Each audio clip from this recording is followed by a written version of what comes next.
तथागत गौतम बुद्ध एक गांव में पहुंचे। वहां पर उन्होंने अपना उपदेश दिया। उपदेश खत्म होने के बाद सभी लोग वहां से जाने लगे, किंतु दूर कोने में एक व्यक्ति बैठा रहा। बुद्ध ने जब उस व्यक्ति को देखा तो उस व्यक्ति को अपने पास बुलाया। वह व्यक्ति बुद्ध के पास आया। तब बुद्ध ने उससे पूछा, तुम इतनी दुखी क्यों हो? वह व्यक्ति बोला, बुद्ध, आप बहुत ही अच्छे उपदेश देते हैं। आपकी बातों से सभी के मन को शांति मिली, पर मेरा मन अभी भी अशांत है। बुद्ध मुस्कुराए और कहा, इस दुनिया में किसी के मन को शांति नहीं मिलती। जो लोग यह सोचते हैं कि उनके मन को शांति मिल गई है, वह यह बात भूल जाते हैं कि जो शांति आज मिली है वह कल उनसे छिन जाएगी। तब वह फिर से अशांत हो जाएंगे। और कुछ लोग तो शांति मिलने पर भी यह बात सोच सोच कर अशांत होते रहते हैं कि यह जो शांति हमें मिली है कहीं हमसे छिन ना जाए, चली ना जाए। तुम बताओ, तुम किस बात से अशांत और परेशान हो? वह व्यक्ति बोला, हे बुद्ध, मुझे एक गंभीर रोग है। वैद्य ने कहा है कि मैं 7 माह से ज्यादा ना जी पाऊंगा। इसमें से 3 माह तो गुजर भी चुके हैं। मेरा जीवन केवल 4 माह का बचा है। मेरे बाद मेरे माता पिता का क्या होगा? मेरी पत्नी का, मेरे बच्चों का क्या होगा? इन विचारों से मेरे मन में अशांति पैदा हो गई है। बुद्ध ने कहा, क्या तुम केवल इसी बात से अशांत और परेशान हो? वह व्यक्ति बोला, नहीं बुद्ध, वास्तव में मैं इस बात से इतना अशांत नहीं हूँ जितना कि मैं इस बात से डरा हुआ हूँ कि मैं मरने वाला हूँ। मेरे अंदर एक डर उत्पन्न हो गया है जो मुझे जीने नहीं दे रहा। मेरे भीतर मृत्यु का डर उत्पन्न हो गया है। मैं मरना नहीं चाहता बुद्ध। बुद्ध ने कहा, इस दुनिया में ऐसा कोई नहीं है जो मृत्यु को चाहता हो। मृत्यु तो सभी को आनी है। तुम्हें पता है कि तुम कब मरने वाले हो। ज्यादातर मनुष्य को तो इस बात का ज्ञान ही नहीं हो पाता कि वह कब मरेंगे। और तुम्हें भी कहाँ पता है कि तुम्हारी मृत्यु कब होगी, तुम कब मृत्यु को प्राप्त होगे। तुम सोचे बैठे हो कि तुम्हारे पास 4 माह का जीवन है, लेकिन क्या तुम्हें लगता है कि तुम कल सुबह का सूर्य देख पाओगे? वह व्यक्ति बोला, बुद्ध, मैं नहीं जानता कि मैं कल सुबह का सूर्य देख पाऊंगा या नहीं।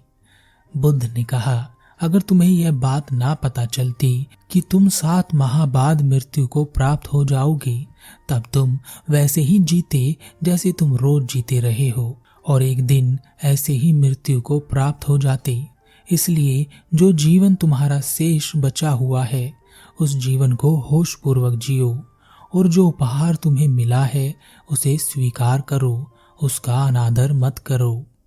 वह व्यक्ति बोला, बुद्ध, अभी तक तो मैंने अपने जीवन में कुछ देखा भी नहीं है। मैं तो केवल अभी 35 वर्ष का ही हूँ। मैं अभी कैसे मृत्यु को प्राप्त हो सकता हूँ? बुद्ध ने कहा, क्या तुम्हें यह पता है कि यह तुम्हारे जीवन के 35 कीमती वर्ष कैसे निकल गए? क्या तुमने इन 35 वर्षों को भरपूर जिया? क्या तुमने अपने प्रत्येक दिन का अनुभव किया? तुम्हें जो रोज एक दिन मिल रहा है या मिलता रहा है, क्या तुम उसे पूर्ण रूप से जीते हो? तुम कब 35 वर्ष के हो गए, इस बात का तुम्हें कोई अनुभव नहीं होगा। कुछ खास बातें याद होंगी, लेकिन प्रत्येक दिन तुम्हें याद तो नहीं होगा, क्योंकि तुमने कभी अपने जीवन को होश पूर्वक साधा ही नहीं, जिया ही नहीं।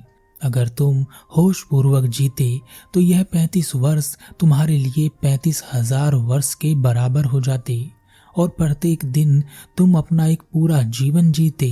बेहोशी में जीने पर, होश पूर्वक ना जीने पर, चाहे हमें हजारों लाखों वर्षों का जीवन भी क्यों ना मिल गया हो, हम उसे भी ऐसे गवा देंगे जैसे एक दिन बीत गया हो। जीवन का जो उपहार तुम्हें मिला था उसे तुमने नष्ट कर दिया, और मृत्यु का जो उपहार तुम्हें मिल रहा है तुम उसे भी स्वीकार नहीं कर रहे हो, उससे भी भाग ही रहे हो।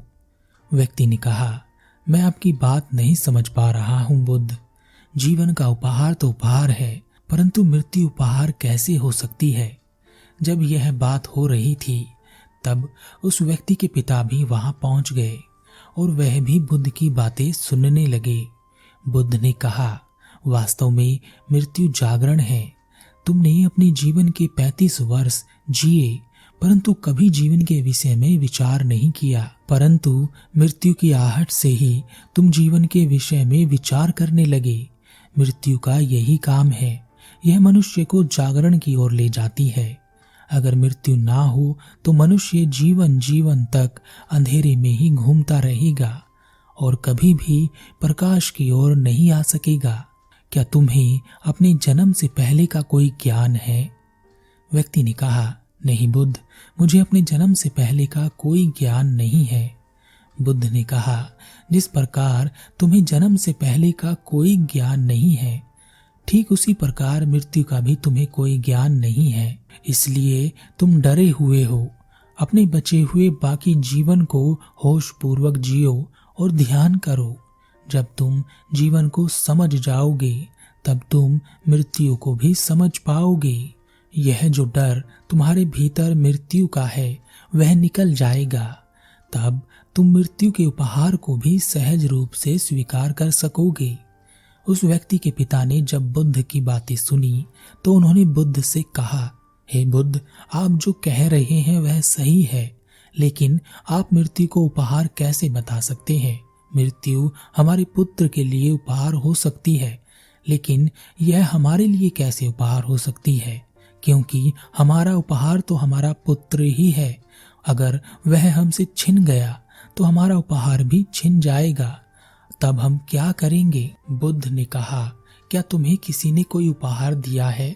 वह पिता बोला, हाँ, मेरी पुत्री ने 20 वर्ष पूर्व मुझे एक उपहार दिया था। बुद्ध ने कहा, अब वह उपहार कहाँ है? पिता ने कहा, वह उपहार तो गांव में आई एक बाढ़ में बह गया और नष्ट हो गया। बुद्ध ने कहा, क्या इससे तुम्हारी पुत्री के प्रति प्रेम समाप्त हो गया है? पिता ने कहा, नहीं बुद्ध, ऐसा नहीं है। बुद्ध ने कहा, तो क्या तुम उस उपहार को भूल गए हो? पिता ने कहा, ऐसा भी नहीं है बुद्ध, उस उपहार की प्रतीति अभी भी मेरे भीतर ही है। मैं उस क्षण को कभी नहीं भूल सकता जब मेरी पुत्री ने वह उपहार मुझे दिया था। उस उपहार को मैं कभी नहीं भूल सकता। मेरी पुत्री ने पहली बार मुझे कोई उपहार दिया था। उस उपहार का अनुभव अभी भी मेरे साथ ही है। बुद्ध ने कहा, ठीक इसी प्रकार जो उपहार तुम्हें तुम्हारे पुत्र के रूप में मिला है वह भी हमेशा ही तुम्हारे साथ रहेगा, वह कभी नष्ट नहीं होगा। वास्तव में अधिक जीवन जीना कोई खास बात नहीं है। खास बात यह है कि हम जो जीवन जीते हैं उसे पूर्ण रूप से जागृत होकर जिएं। पुत्र ने कहा, बुद्ध, यह बात तो सही है, लेकिन मेरे जाने के बाद मेरे माता पिता, मेरी पत्नी, मेरे बच्चों का क्या होगा? बुद्ध ने कहा, तुम अब क्या कर सकते हो? पुत्र ने कहा, शारीरिक तौर से मैं कमजोर हो गया हूँ, अब मैं कुछ नहीं कर सकता। बुद्ध ने कहा, जब तुम कुछ कर ही नहीं सकते तो इस चक्कर में क्यों पड़े हो कि तुम कुछ कर सकते हो? तुम्हें कुछ करना चाहिए। इस पर बार बार विचार करने से तुम्हें कुछ हासिल नहीं होगा। बचा हुआ जीवन भी तुम गंवा दोगे। इस धरती पर प्रत्येक व्यक्ति अपना जीवन जीता है। हम किसी के लिए कुछ भी नहीं करते।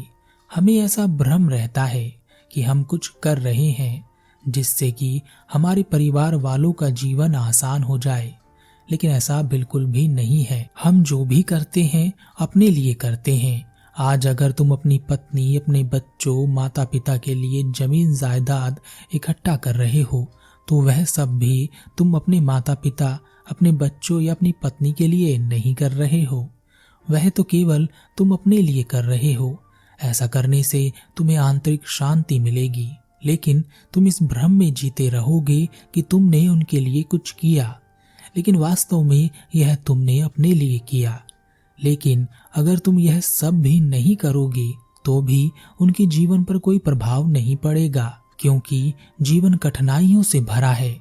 कभी भी जीवन आसान नहीं रहा है, संघर्ष करना पड़ता है। तभी जीवन चलता है। गरीब व्यक्ति का जीवन जितनी कठिनाइयों से भरा हुआ है, उससे कहीं ज्यादा कठिनाइयों से भरा है अमीर व्यक्ति का जीवन। तो धन से तो जीवन को सुरक्षित नहीं किया जा सकता। जीवन को सुरक्षित करने का एकमात्र एक ही उपाय है, पूर्ण जागृत होकर जीवन को जीना। ऐसा करने से हम जीवन और मृत्यु को समझ पाते हैं। जीवन की सभी तरह की कठिनाइयों पर हम विजय प्राप्त कर सकते हैं। उस व्यक्ति ने कहा, बुद्ध, मैं आपकी बात समझ गया हूँ। मृत्यु का डर मुझ में थोड़ा कम हो गया है। अब मैं बचा हुआ जीवन जागृत होकर जीऊंगा और मृत्यु का भी स्वागत करूंगा।